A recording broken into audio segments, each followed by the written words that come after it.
Aga mga kadyano. Malayo-layo pa biyahe natin.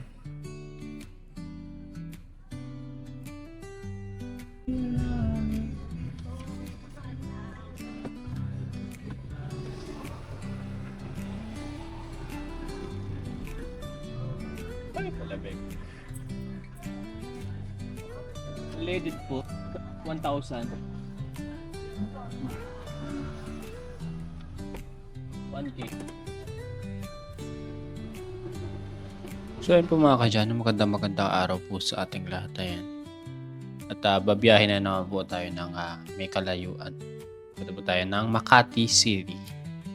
Bali po dito po tayo dumaan sa may bypass road ng Plaridel. At tatry po natin na hindi gumamit ng expressway. Dadaan po tayo sa mga public road katulad ng MacArthur Highway. Tingnan natin kung matatraffic tayo or hindi. For sure, traffic yan. Rush hour yan, maabutan ako. And lumiko pala tayo dito. Then, after nun, nandito na tayo sa may MacArthur Highway. At ayun, nandito na po tayo sa Bukawi, yung overpass, ayun, or yung flyover dito sa Bukawi, Bulacan. Ayan. Siyempre sa MacArthur Highway pa rin. Ay nakakamiss lang kasi lagi ako dumadaan dito pag papasok sa school. Pero ngayon naka-car na tayo. Ay napakadami pong sasakyan. No? Daming naka-single lang motor mga kadyano dito sa Bulacan. Ayan. Sa Bukawi, Bulacan. Grabe pala yung traffic pagka sa public road ka dumaan.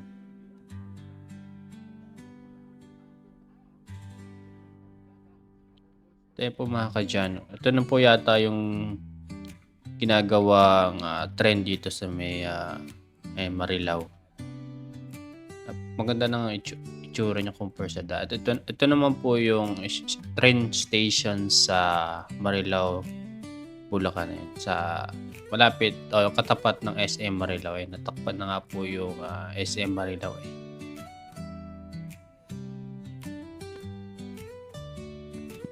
Siguro pagka natapos tong train na ito, napakaganda. Tsaka mapapabilis yung biyahe mula Clark. Sana dito rin po sa banda sa amin nagkaroon na ng train para less hassle na po pumunta ng Maynila. Kahit hindi na po tayo mag-kotse or magbiyahe mag-isa. Ayan. Pagka may train na sa buong Pilipinas, napakasarap siguro mag-travelan. Kaso wala nandito tayo sa Pinas. Maraming lagay-lagay kaya tumatagal ang mga proyekto natin. Kaya mga kadyano, nandito tayo sa may part ng Valenzuela at Malabon. Ayan. Di ko alam kung saan ako dinagdadala ni Google Map. Pero anyway, sana safe tayo nga makarating. Medyo liblib na yata itong lugar na napuntahan ko sa Malabon. Puro iskinita yung dinaanan ko kasi napaka-traffic talaga sa mga highway. Ayan. Lalo na sa EDSA, napaka-traffic. Namumula yung Google Map. Ayan. Napunta na po tayo sa tabing dagat. At nandito tayo, napakadami ko ng basura. Mga junk shop yata ito mga kadyano. At nandito tayo sa may bridge. Hindi ko alam kung anong bridge. Ito malapit yata ito sa Tondo sa Binondo. Hindi ko lang sure.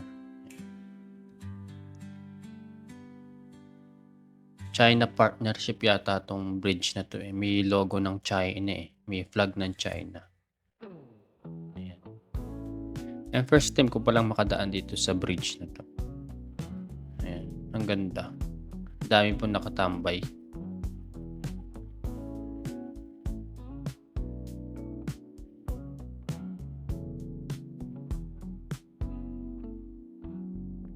Tsaka konti lang yung dumadaan dito. Ayan. At yun, hindi ko alam kung napunta na po yata ako sa Intramuros. Hindi ko sure. Kung milik na po yata itong building na to. Napakataas. Ito yung mga kadyano. Isa na naman Eskinita. Ayan, nasa Intramuros na po tayo mga kadyano. Kung saan po tayo pinagdadala ni Google Map. Pero anyway, na-enjoy ko naman yung biyahe ko.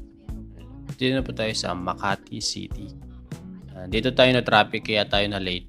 Ayan. Kung kailan malapit na tayo mga kadyano, tsaka tayo na traffic. Amit. Joke lang. Hindi naman sayang. Ano oras ka ba nakabiyahe? Lasing ko.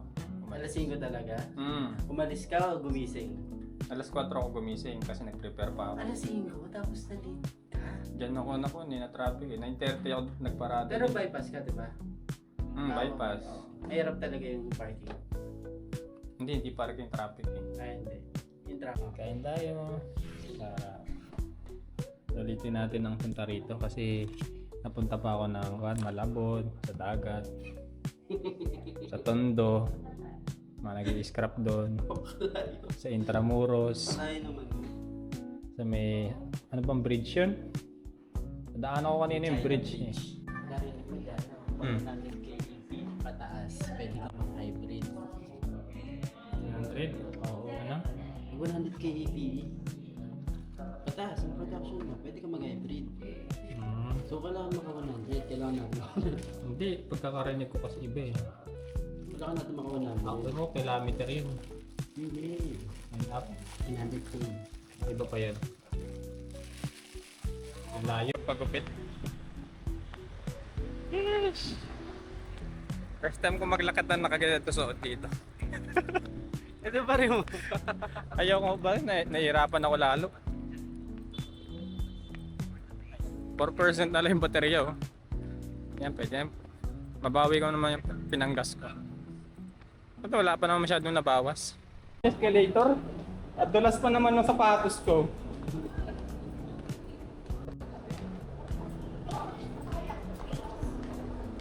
Para akong dalaga maglakad ko eh.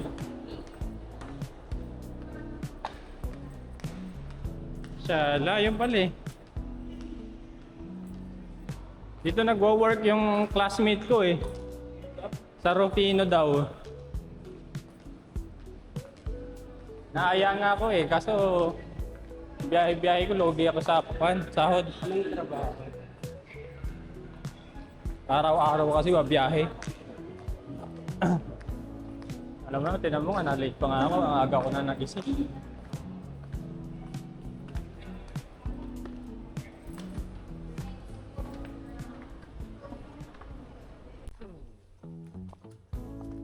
Mga kadyano ko, ang baba nung bunga ng mangga.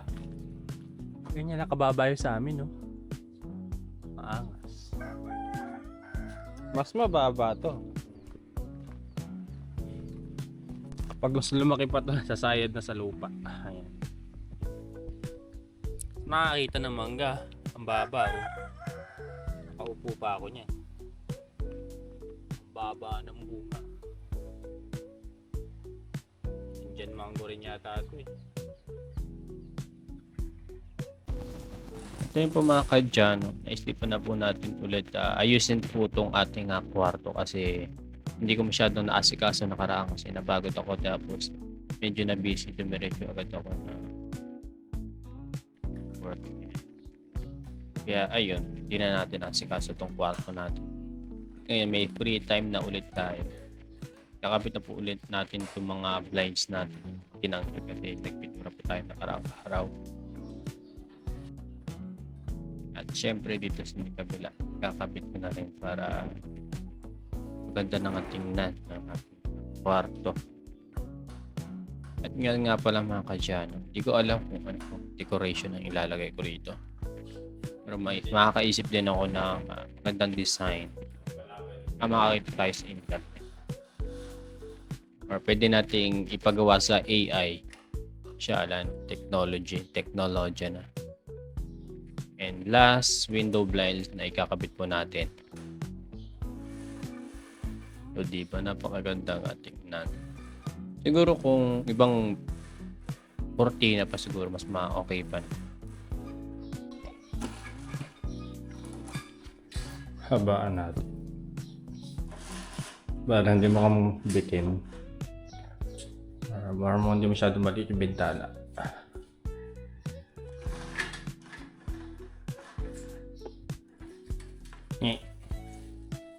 Huwag na muna po.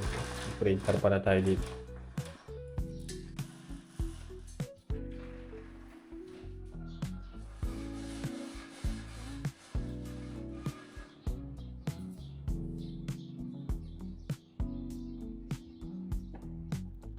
Tayo po mga kadyan, after ko maikabit itong mga window blinds natin, is maglilinis na po tayo sa ating kwarto dahil nga yung mga pinagpag nating mga agyo tsaka dumi nung nakaraang araw is nasa sahig po lahat. Ayan.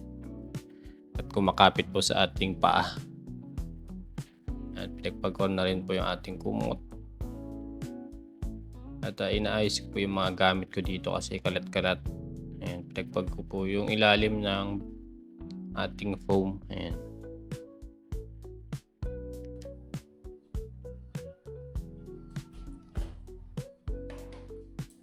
At syempre, gagamitan po natin ng vacuum para malinis na malinis. Ayan. Kasi yung walis na ginamit ko nakaraan, yung walis tampo, nalalagas, lalong dumudumi. Ayan. So shiny na. Ayan, napakaraming dumi. At syempre, hindi pa ako nasatisfied sa una.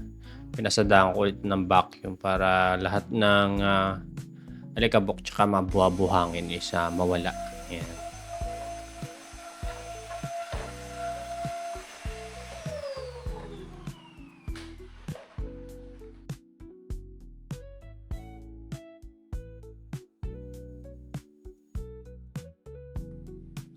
At ayun po, after ko pong ma-vacuum is ayusin na natin to ang higaan natin. Ayan. Maghahanap po tayo sa online or sa shop malapit dito mga furniture.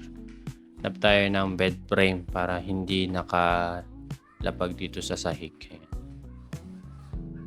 Para nawawalis ko rin yung ilalim. At ayun, may naisip lang mga kasyan. Ang ganda siguro yung lagyan ng projector dito. Tapos manonood ka sa gabi. Ang laki ng pader. Puting-puti. Sakto para dun sa projector na. Kung sakaling bibili ako. At ayun po mga kadyan. After ko pong maglinis sa taas, papakainin po natin itong mga pusa natin. Ayan. Wala yung ibang pakanan. Pusa nating makukulit. At yun po mga kadyan, hanggang dito na lamang po yung ating video. Maraming salamat po sa suporta at panonood. Hanggang dito na lamang po. At bukas naman po ulit. Bye-bye!